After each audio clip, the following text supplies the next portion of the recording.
할렐루야. 저는 오늘 본문의 말씀을 통해서 내 머리를 들게 하시는 하나님이시다 라는 제목으로 말씀을 나누려고 합니다.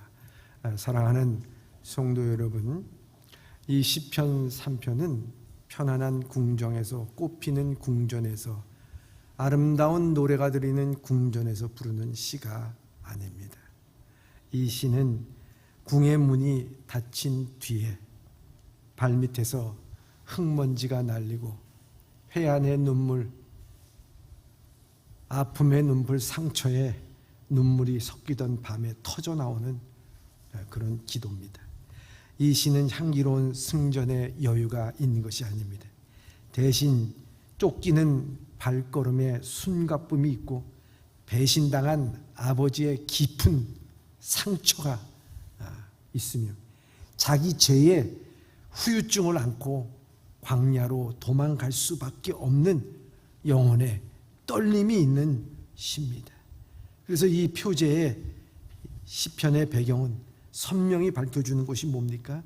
다윗이 그 아들 압살롬을 피할 때에 지은 시라, 이렇게 되어 있습니다. 한 나라의 왕이 자기 아들에게서부터 쫓겨난다고 하는 것은 얼마나 슬픈 일입니까? 다윗은 그 아들에게 쫓겨났습니다. 그 사실만으로도 이 시편은 이미 비극입니다. 그런데 더 깊은 비극은 칼이 아니라 관계의 붕괴입니다. 왕자의 흔들림이 아니라 영혼의 수치고 외부로부터 오는 반역이 아니라 오래전에 자신이 죄가 불러온 쓰디쓴 열매 앞에서 서 있는 한 사람의 심정이라고 하는 것입니다. 그래서 이 시편 이 3편은요, 원수에게 둘러싸인 왕의 노래, 원수에게 둘러싸인 왕의 노래가 아니라 이것은 죄의 그림자가 인생의 문턱을 넘어와서 아주 삶을 사정없이 흔들어 댈 때, 내가 어디로 가야 되는지 너무나도 힘들고 어려운 때에 눈물로써 기도하는 내용이라는 것입니다. 이것은 실패한 뒤에도 기도할 수 있는가? 이런 죄를 짓고 있는 가운데서, 이런 아픔 가운데, 이런 부끄러움 가운데서도 하나님 앞에 기도할 수 있는가?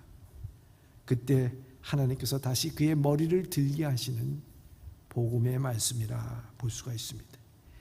다윗은요, 자기의 처지와 형편을 미워하지 않았습니다.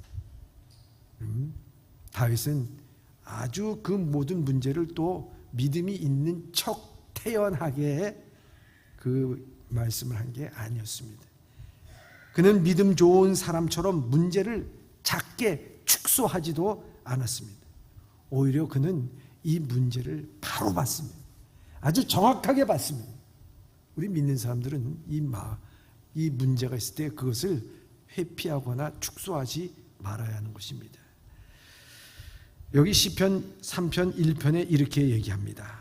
시작. 여호와여, 나의 대적이 어찌 그리 많은지요. 일어나 나를 치는 자가 많으니이다. 아멘. 여기서 이 많다라는 말은요, 히브리어로 라브인데 대단히 숫자가 많다는 의미를 넘어서 급격히 불어났다는 거예요. 홍수가 나는 것처럼 갑자기 강물이 불어나듯이 불어났다는 거예요.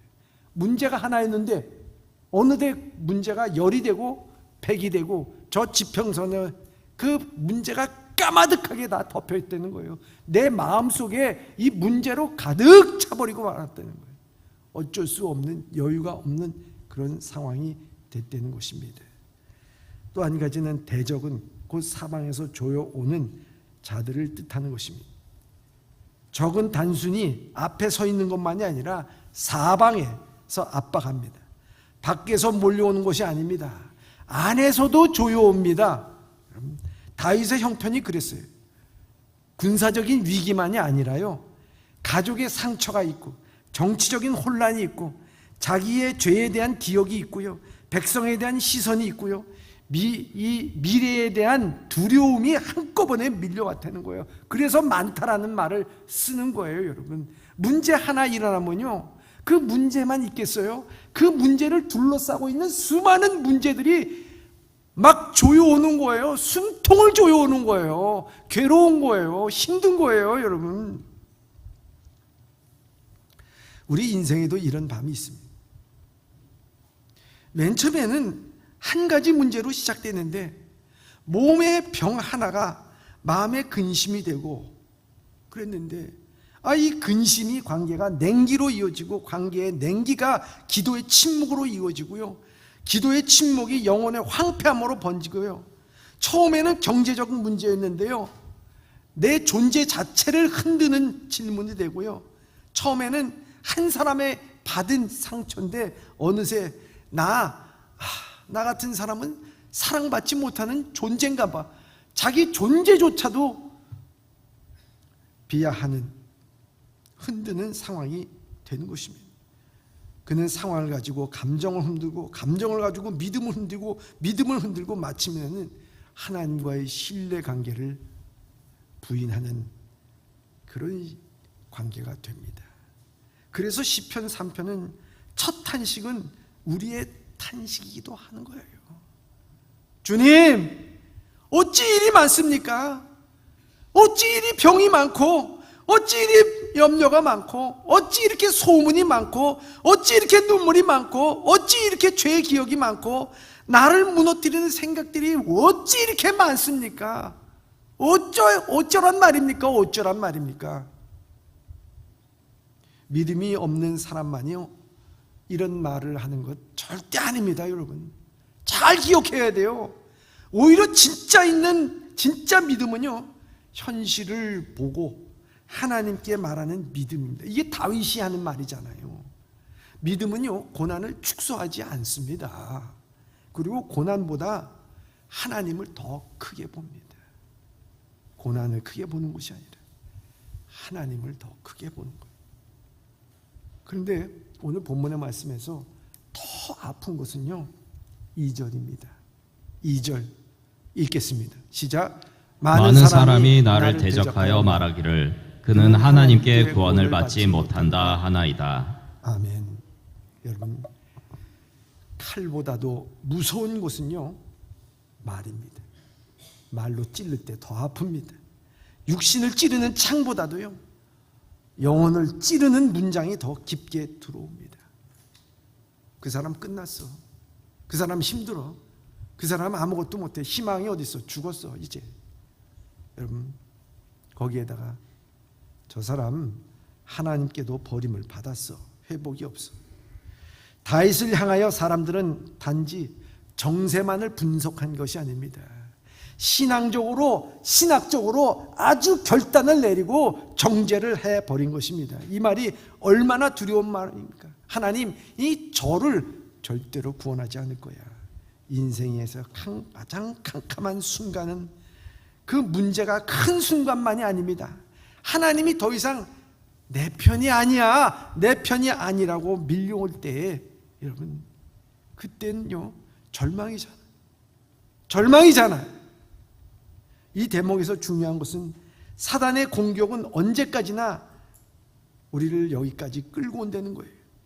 그는 우리를 단지 고생시키는 데 만족한 게 아니라요, 그는 우리를 하나님께로부터 갈라놓으려고 그래요.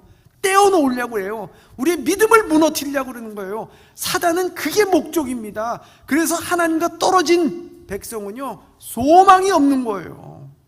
발버둥 쳐봤자 아무 소용이 없는 것입니다. 욥이 그랬고 베드로가 그랬고 광야에서 예수님이 시험 받을 때도 그랬습니다. 정말 하나님이 너를 사랑하느냐? 하나님이 너를 구원할 것 같으냐? 하나님께서 너를 버렸다 얘기를 하는 것입니다.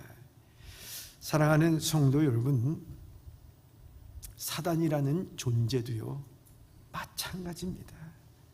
한 주간 동안 여러분들 이 사단의 이런 시험을 얼마나 많이 받았습니까? 생각해 보시기 바랍니다. 마귀의 가장 지독한 거짓말은요 우리의 상처를 과장하는 것이 아니라 하나님의 은혜를 축소하는 거예요. 너 하나님께서 돌보지 않을 거야. 우리의 실패가 크다는 사실은 어느 정도 사실일 수가 있습니다. 그러나 그 실패가 하나님의 자비보다, 하나님의 사랑보다 더 크다는 것은요, 절대적으로 거짓말이에요, 여러분. 어떠한 실패, 좌절, 낙심, 죄 가운데서도요, 하나님의 사랑보다는 더 클 수 없음을 믿으시길 바랍니다. 실패가 하나님 자비보다 크다는 사실은 결코 사실이 아닙니다.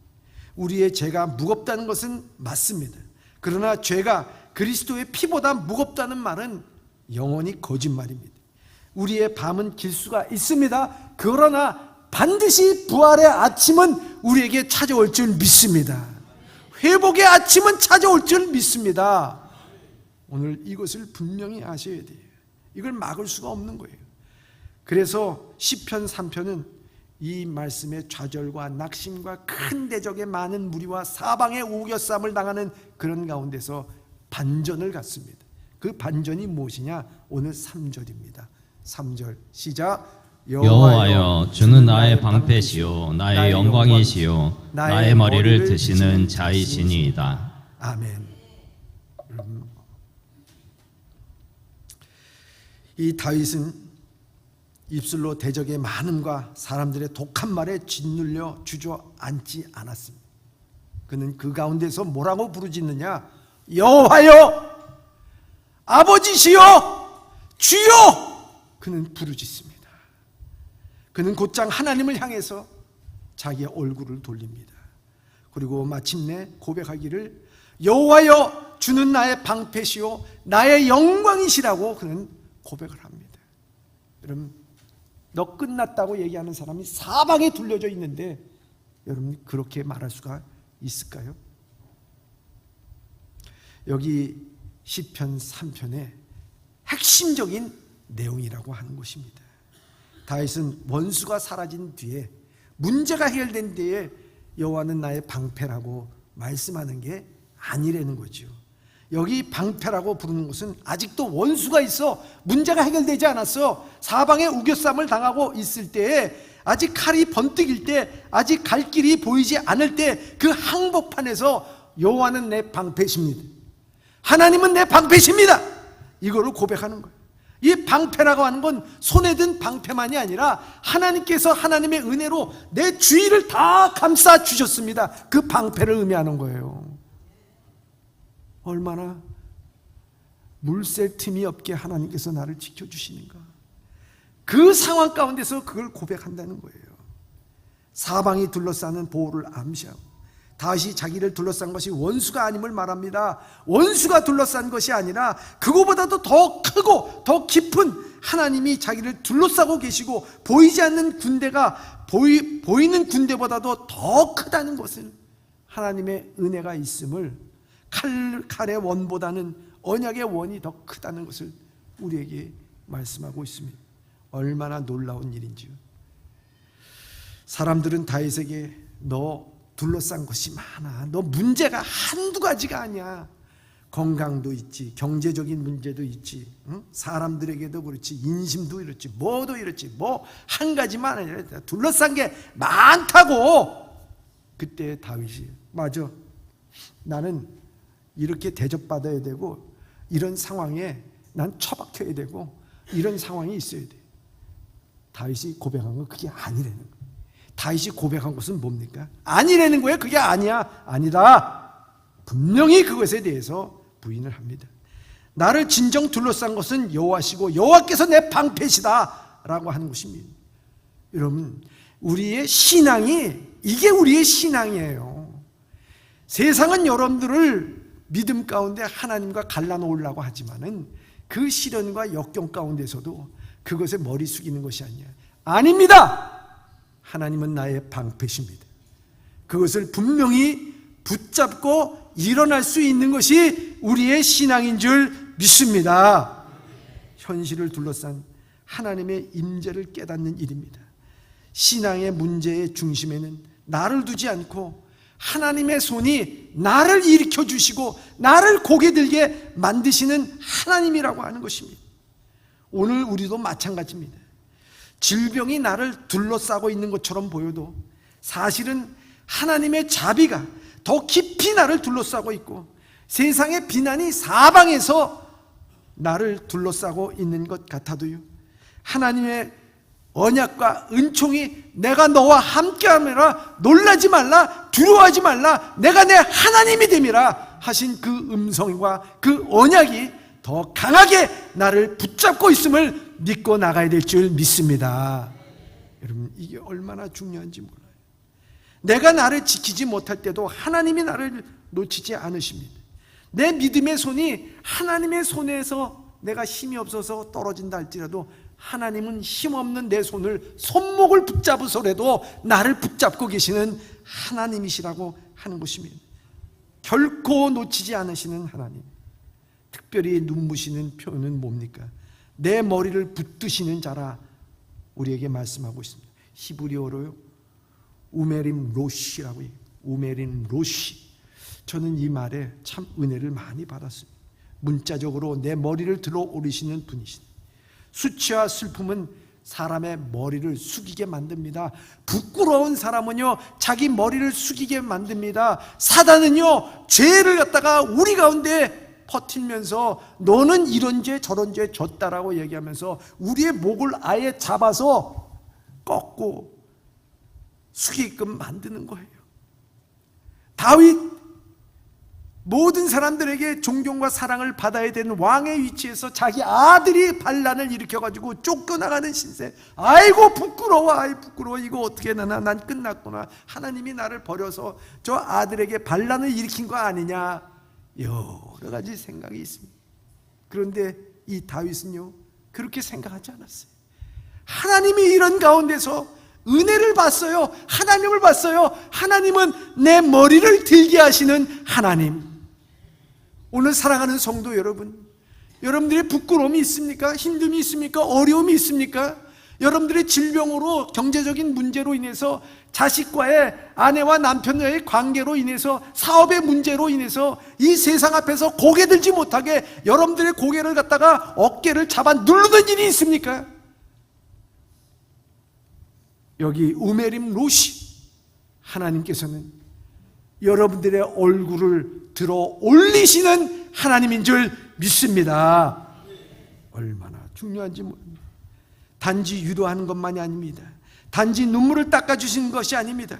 짓눌린 존재 전체를 일으키시고 수치에 잠긴 영혼에게 존귀를 회복시켜 주시고 스스로 볼 수 없게 된 사람에게 하나님의 얼굴을 보게 하시는 하나님, 다시 믿음 가운데 주님 앞으로 나오게 하시는 주님이시라는 것입니다. 여러분, 힘들 때 주님을 우리는 찾습니다. 그러나 그 발걸음조차도요, 주님께서 우리의 발걸음을 인도하여서 은혜의 보좌 앞에 나오게 하시는 하나님인 줄 믿습니다. 여기에 우리 예수님을 바라봐야 됩니다. 다윗의 배신을 당한 왕입니다. 그러나 예수님은 더 크신 다윗, 참되신 왕이, 다윗이 자기 아들에게 배신을 당하여 예루살렘을 떠났지만 예수님은 자기의 백성에게 버림을 받고 성 밖으로 끌려가셨습니다. 다윗은 감난산 길에 울면서 올라갔지만 예수님께서는 갈람산 위를 십자가를 지고 땀방울이 변하여 핏방울이 되도록 기도하셨습니다. 다윗을 향해 하나님이 저를 구원하지 않을 것이라고 조롱했지만 예수님은 십자가 위에서도 저가 하나님이거든 저가 내려오나 보자 하고 종일하게 조롱을 했던 것입니다. 다윗의 수치 속에는 머리를 숙였지만 예수님은 우리의 수치를 위해서 십자가에서 죽으심으로 머리를 숙이신 것을 볼 수가 있습니다. 그분의 버림받으심으로 우리가 받아들여졌고 그분의 수치심을 뒤집었음으로 말미암아 우리의 영광에 참여하고 그가 저주의 나무에 달리심으로 말미암아 우리는 양자의 은혜를 얻은 것입니다. 그래서 시편 3편 내 머리를 드시는 하나님이라고 고백하는 궁극적으로 십자가의 부활 안에서 빛난다고 하는 것입니다. 죄 사함을 받은 죄인은 이제 눈물 가운데서도 머리를 들 수가 있는 거예요. 그래서 우리가 그리스도 예수 안에는 결코 정죄함이 없나니 생명의 성령의 법이 너를 죄와 사망의 법에서 해방하였느니라. 아멘. 우리 다 해방된 줄. 다윗은 머리를 둘 수 있는 이유가요, 시편 3편 4절에 이렇게 되어 있습니다. 4절의 말씀입니다. 시작. 내가 나의 목소리로 여호와께 부르짖으니 그의 성산에서 응답하시는도다. 아멘. 다윗은 자기의 일생에 위기가 있을 때마다 그는 하나님께 부르짖었습니다. 부르짖었어요. 여러분, 우리가 위기를 만날 때마다 자기의 전략을 짜고 자기의 계산을 하는 것이 먼저가 아닙니다. 하나님 앞에 나와서 부르짖어야죠. 관계에 대한 위기라든지 재정적인 문제라든지 여러분 사람에 대한 문제라든지 사업에 대한 문제는 어떤 문제라든지 가정의 문제라든지 여러분 그럴 때마다 하나님 앞에 와서 부르짖으라는 거예요. 그 부르짖을 때 어떻게 되느냐? 그의 성산에서 응답하시는 하나님이시다. 그 성산 예루살렘에 있는 성산을 의미합니다. 그러나 그는 떠나왔어요.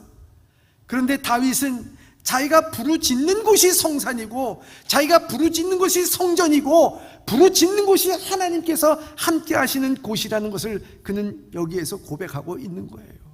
여러분, 힘들 때 여러분들의 있는 초소가 사업장이든 여러분들의 안방이든 여러분 들판이든 버스간이든 어디든 상관이 없습니다. 거기에서 부르짖을 때 내가 하나님의 성전인 것을 너희가 알지 못하느뇨? 주님의 하신 말씀을처럼 바울이 한 말씀처럼 오늘 거기에 성령께서 함께 계셔서 우리의 기도에 응답하실 줄 믿습니다.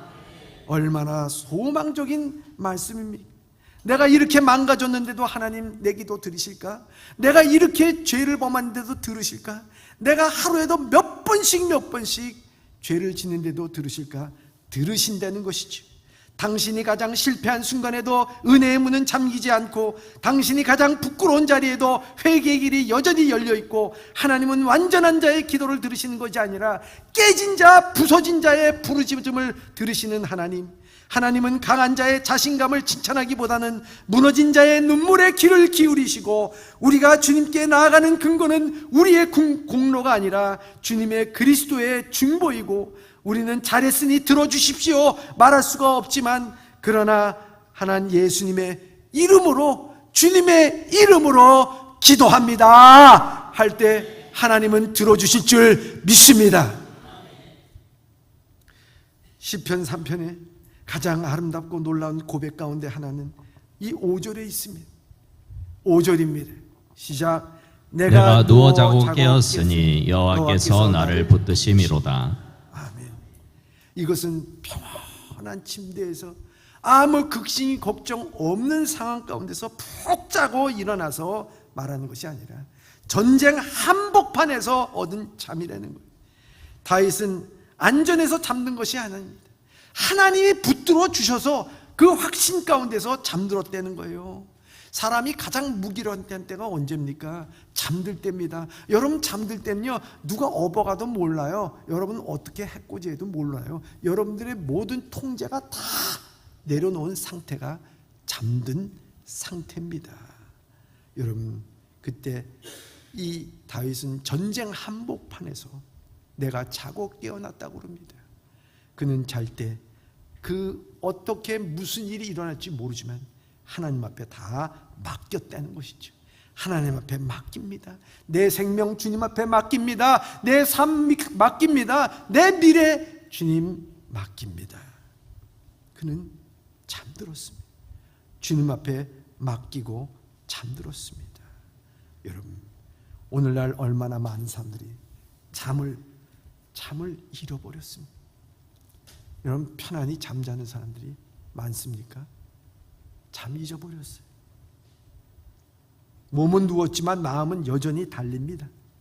눈은 감았지만 생각은 꺼지지 않습니다. 이미 지나간 말을 되새기고 오지 않는 내일을 미리 두려워하고 사람들이 자기에게 표종한 그 표종을 복귀하고 또 복귀하고 실패의 장면을 다시 틀어놓고 보고 후회의 문장을 100번 넘게 읊조리고 밤을 불태웁니다. 불면은 단순히 수면의 문제가 아니라 종종 하나님께 맡기지 못한 영혼의 무게가 드러나는 거예요. 물론 병리적인 문제도 있습니다. 몸의 고통도 있습니다. 그러나 영혼의 차원에서 보면 단 잠들지 못하는 밤은 내가 끝까지 붙들어야 한다. 내가 끝까지 붙들어 놓지 못하는 거예요. 끝까지 붙들어야 돼요. 내가 하나님 앞에 맡기지 못하는 거예요. 끝까지 붙드는 거예요. 두려움이 얼마나 큰지 보여줍니다. 그런 밤에 시편 3편은 조용히 우리 옆에서 말합니다. 붙드는 분은 너 자신이 아니라 하나님이야. 붙드는 분은 너 자신이 아니라 하나님이라고 우리에게 말씀하는. 내 인생 내 손에 달려있다면 우리는요 한순간도 편히 못 자요. 그러나 하나님 손에 달려있습니다. 내 생명, 내 가정 하나님 앞에 달려있습니다. 교회의 미래도, 가정의 회복도, 회개의 열매도, 믿음의 보존도 결국 하나님 앞에 붙드심이라 말합니다. 그래서 다윗은 6절에 이렇게 말합니다. 시작. 천만인이 나를 에워싸 진친다 하여도 나는 두려워하지 아니하리이다. 아멘. 놀랍습니다. 여러분, 상황이 바뀌었다는 기록이 없습니다. 환경이 바뀌었다는 기록이 없습니다. 원수가 사라졌다는 말도 없습니다. 압살롬이 회개했다는 말도 없습니다. 전국이 안전된 소식도 없습니다. 그러나 바뀐 게 있어요. 다윗의 내면이 바뀌었어. 내 내면이 바뀌었어.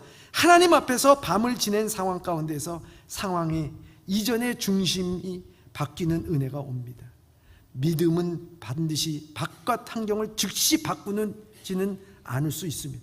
그러나 믿음은 먼저 내 영혼의 무게의 중심, 내 영혼의 무게의 중심을 바꿉니다. 겁먹은 영혼을 고요하고 흔들리는 마음을 붙들고 무너지지 않는 존재 안에서 하나님의 평강을 부어주는 것입니다. 그러므로 두려움의 반대는 무조건적인 자신감이 아니라 두려움의 반대는 하나님의 임재에서 얻어지는 거룩한 담대함, 하나님 임재 안에서 얻어지는 거룩한 담대함, 이게 두려움의 반대예요. 천만이라는 과장된 표현처럼 보이지만요, 고난의 밤에는요 한 사람이 찌르는 말도 1000개의 창처럼 우리 가운데 오는 거예요. 여러분, 한 사람의 말 한마디도요 1000마디의 말처럼 1000사람이 나를 계속해서 찔러대는 것처럼 느껴지는 겁니다. 그런데 하나님은 한 영혼 안에 1000만인의 공포를 넘어서서 평안을 주십니다. 그래서 3편 우리 7절에 이렇게 다시 기도합니다. 시작. 여호와여 일어나소서, 나의 하나님이여 나를 구원하소서. 아멘. 여러분, 이게요 여러분들의 고백이 되어야 돼. 고백이 되어야 돼. 다시 한번 여러분 위기와 여러분 절망 가운데 있을 때 하나님의 구원을 바라보는 자의 그 고백은 그냥 여호와여 그냥 읽어서는 안 되는 거예요. 여러분 한번 다시 우리가 힘차게 한번 구원의 능력을 갖고 한번 읽어보시기 바랍니다. 시작. 여호와여 일어나소서, 나의 하나님이여 나를 구원하소서. 여러분, 이 기도가 있어요. 뭘 여러분들을 고개를 못 들게 만들어. 아예 졸고 계시는 분은 할 수가 없지만은 일어나소서, 구원하소서. 무례한 요구가 아니라 언약을 붙드는 그런 말씀입니다. 하나님의 언약에, 믿음은 하나님의 뜻에 자신을 맡기는 거예요. 악의 횡포에 침묵하는 무기력이 아니라 믿음은 하나님의 주권을 인정하면서 그 주권의 자비가 지금 내 삶에 역사하기를 기도하는 거예요. 하나님의 주권은 기도를 쓸모없게 만들지 않습니다. 오히려 기도를 가장 의미 있게 만든다는 거예요. 그래서 구원하소서, 그 기도를 하면서 좀 거칠게 들리지만 이런 시편의 기도, 다윗은 이렇게 기도합니다. 시편 3편 7절의 말씀입니다. 시작. 주께서 나의 모든 원수의 뺨을 치시며 악인의 일을 꺾으셨나이다. 아멘. 여러분, 시편은 정직성과 하나님의 거룩한 심판을 봐야 하는 것입니다. 사사로운 복수심에 불추디기보다는 악의 파괴적인 힘을 중단시켜달라는 거예요. 여러분, 여기에서 이라고 하는 것이 뭐겠습니까? 물어뜯는 힘, 삼키는 힘, 악인의 거짓과 공포와 유혹으로 사람을 물어뜯고 그리고 찢어놓습니다. 다윗이 그것을 볼 때 뭐라고 해요? 주님, 저 악의 이빨을 부러뜨려 주시옵소서. 그 기도를 하는 것입니다. 성도는 개인적인 양심을 미화해서는 안 됩니다. 그러나 악에 대해서는 그 악이라고 부를 때는 하나님께서 악의 세력을 꺾어달라고 주시기를 기도하는 것은 결코 잘못된 것이 아닙니다. 그래서 오늘 이 기도를 더 깊은 차원에서 드릴 수가 있어야 되는 거예요. 주님, 내 영혼을 물어뜯는 저 죄의 이빨을 꺾어 주시옵소서. 내 가정을 분열시키는 저 사단의 이빨을 꺾어 주시옵소서. 교회를 삼키려고 하는 교만의 이빨을 부러뜨려 주시옵소서. 악의 자녀를 해치는, 약한 자를 해치는 악의 이빨을 꺾어 주시옵소서. 사단에 참소하는 저 이빨을 꺾어 주시고 막아 주시옵소서. 여러분, 얼마나 교회를 삼키려고 하는 교만이 우리 가운데 있습니까? 얼마나 우리 가정을 갈갈이 찢어놓으려고 하는 이런 이 세상의 사단과 유혹과 탐욕과 욕심이 있습니까? 주여 부러뜨려 주시옵소서. 우리는 기도해야 돼요. 사단은 여전히 참소하지만 법정에서 이미 판결이 났어요. 예수 그리스도의 피로 말미암아 그는 뒤집어지고 그는 퇴폐하고 그는 한 길로 왔지만 7길로 도망가는 역사가 있는 줄 믿습니다. 우리 사랑하는 예범의 성도들의 가정에서도 마찬가지입니다. 어떤 문제가 있든 간에 아버지여, 우리의 가정을 해치는 모든 악의 이빨은 다 꺾어 주시옵소서. 기도할 때 그 문제는 7길로 다 도망가게 될 줄 믿습니다. 할렐루야. 그리고 마침내 이 시편에 장엄한 결론을 내리는데 8절에 이렇게 됩니다. 8절입니다. 시작. 구원은 여호와께 있사오니 주의 복을 주의 백성에게 내리소서. 아멘. 여기 구원이라는 것은 단지 위기 탈출한 것을 의미하는 것이 아닙니다. 하나님께서 친히 베푸시는 전 인격적인 회복, 살리심, 해방을 뜻하는 것입니다. 더욱더 의미심장한 것은 이 구원이란 말이 그 헬라어로, 아니 히브리어로 예수아라고 하는 말입니다. 예수님의 구원. 예수님은 뜻이 뭡니까? 온 인류의 백성을 구원하실 그 이름을 우리에게 말씀하고 있습니다. 여호와께서 구원하신다. 시편 3편의 마지막 선언은 단지 한 밤을 넘긴 다윗의 고백이 아니라 앞으로 오실 메시아께서 우리를 구원하여 주신다. 우리를 위기에서 탈출시켜 주신다. 우리를 복 주시고 우리와 함께하여 주신다. 구원은 여호와께 있다라고 하는 것을 우리에게 말씀해 주고 있는 것입니다. 여러분, 구원은 여호와께 있다는 것, 인간의 책략이 아닙니다. 명성에 있지 않습니다. 종교적 체면에 있지 않습니다. 내 결심의 강도에 있지 않습니다. 구원은 여호와께 있습니다. 그러므로 구원은 하나님의 은혜요 선물인 줄 믿습니다. 그렇기 때문에 오늘 이 말의 마지막 절이 더 아름다운 것은 다윗은 자기 혼자 구원받는 것이 중요한 것이 아니었습니다. 그는 마지막에 중요한 것은 주의 복을 주의 백성에게 내리소서. 나 한 사람이 중요한 것이 아니라 오늘 이 백성, 이스라엘 백성들에게 내리소서. 그래야 이스라엘 백성들이 다 구원받게 하여 주시옵소서. 이것을 말씀하고 있는 것입니다. 고난을 통과한 사람, 그 어려움을 통과한 사람, 은혜를 통과한 사람들은요, 그 지경이 너무너무 넓혀지게 됩니다. 금요일 날 우리는 한 달에 한 번 하는 연합 기도회를 가졌습니다. 이 연합 기도회는 5개의 교회가 모였습니다. 이 5개의 교회, 여러분 큰 교회들이 아닙니다. 뭐 중간에 있는 교회들이 아닙니다. 다 너무나도 힘들고 어렵고 작은 교회들입니다. 혼자 예배드리기도 벅찬 그런 교회들입니다. 그런데 작은 교회뿐만 아니라 그들은 탈북해서 세운 교회들이었습니다. 그들은 이 남한 땅에서 교회를 하면서 여기에 남한에 있는 사람들과 함께 예배드리기보다는 그저 탈북한 사람들 한 사람 두 사람 모아서 예배드리기를 원하는 거예요. 이 탈북한 사람들은 이 기존에 있는 성도들과 물과 기름처럼 함께 섞이지를 못해서 안달이 났던 사람들이었습니다.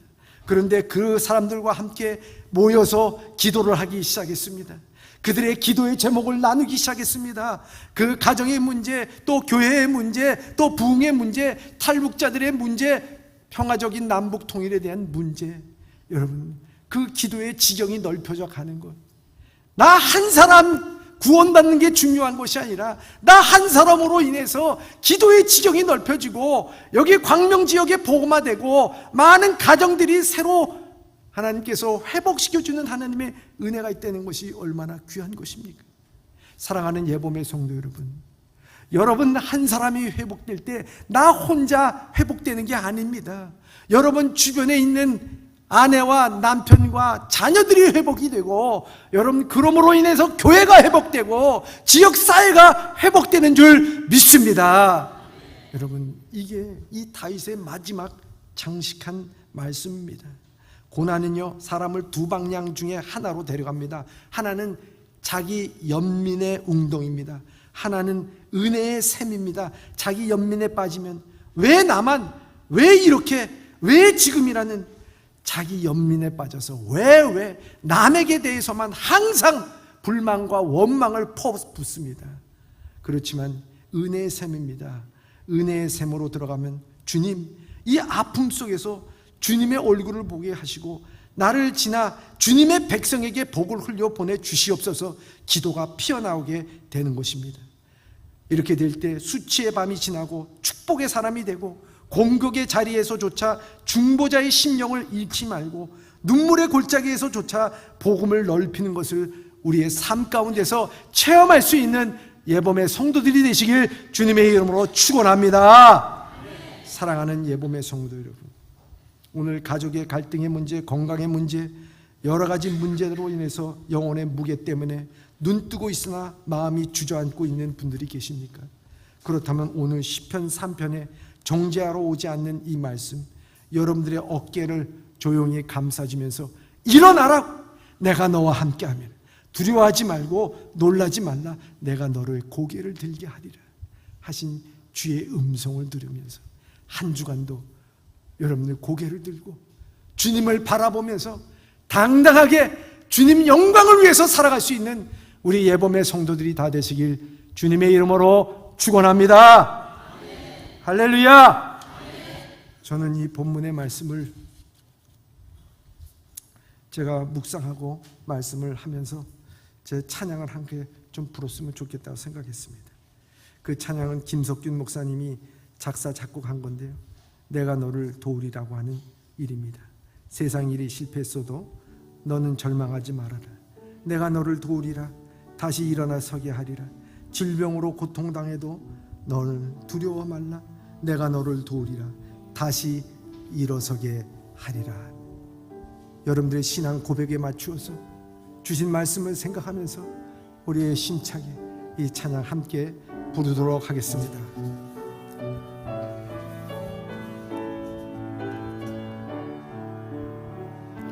세상 일에 실패했어도